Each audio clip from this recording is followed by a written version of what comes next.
So you can see that I have two number lines on my TV, and the first number line is a number line between 0 and 1 that's broken into fourths. And the bottom number line is a number line with whole numbers. So 0, 1, 2, 3, 4, 5, all the way to 10. But you might have noticed something a little bit different about my bottom number line. I have represented these whole numbers as fractions. So when I'm talking about fractions and whole numbers, I have not broken up the wholes into any pieces, so each piece is one whole. So I have 0 wholes here, and I have 1 whole at this point, 2 wholes, and I represent that with 2 over 1. And that's how I'm going to represent my whole numbers. When I'm talking about fractions with denominators that are not 1, I can also represent whole numbers with fractions. So you notice that my number line at the top is 0 to 1, and I have my fourths in between. So at 0, I have 0 fourths, and then I have 1 fourth, 2 fourths, 3 fourths, and 4 fourths means that I have 1 whole. So I can also represent 1 whole by saying 4 fourths.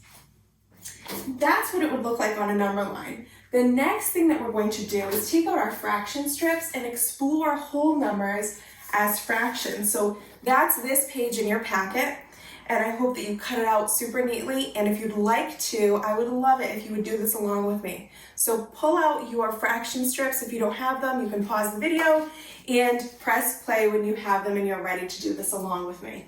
So if you noticed, I have 2 1 whole pieces here, and that's to show you, like we saw on our number line, that 2 wholes can be done, and that's this whole number 2.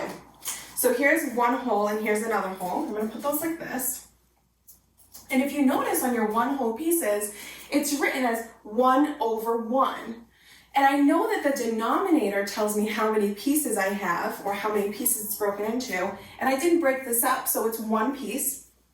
And this one is the same thing. I didn't break up that whole, so it's 1 piece. And my numerator tells me how many pieces I have or I'm talking about. So that's why I have 2 pieces that are 1 whole. And that's how I'm going to write 2 as a fraction, 2 wholes. Another thing that I want to explore with you is looking at these fractions, the halves, thirds, fourths, sixths, and eighths, and comparing them to 1 whole. And I think you'll notice a pattern with that. So I'm going to put my whole back up here, and I'm going to notice, I'm first going to look at the halves and notice that it takes 2 halves to equal 1 whole. So 2 halves equal 1 whole. If you notice, the numerator and denominator are both 2, because I need 2 pieces to create 1 whole. 2 halves equal a whole. Now I'm going to look at the thirds, and I notice that when I compare it to my whole, it takes how many thirds? 3 thirds to equal 1 whole.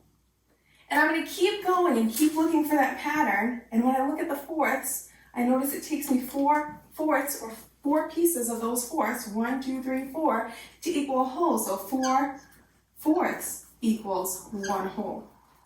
Then I look at my sixths, and I compare it to my whole, and I count 1, 2, 3, 4, 5, 6 sixths equals a whole. And I think you might be able to guess how many eighths equals a whole. See if you can try to figure it out before we compare it. And I have my whole here. 1, 2, 3, 4, 5, 6, 7, 8 eighths equals 1 whole. So I think you'll notice a pattern. When I'm trying to find 1 whole, the numerator and the denominator are the same number. And that's how I can represent whole numbers as fractions. I can either make 1 whole with 2 halves, 3 thirds, 4 fourths, 6 sixths, and 8 eighths, or I can represent more than 1 whole, or the number 2, with 2 over 1, 2 wholes.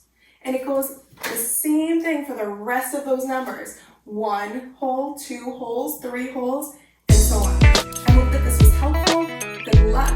You're going to do awesome.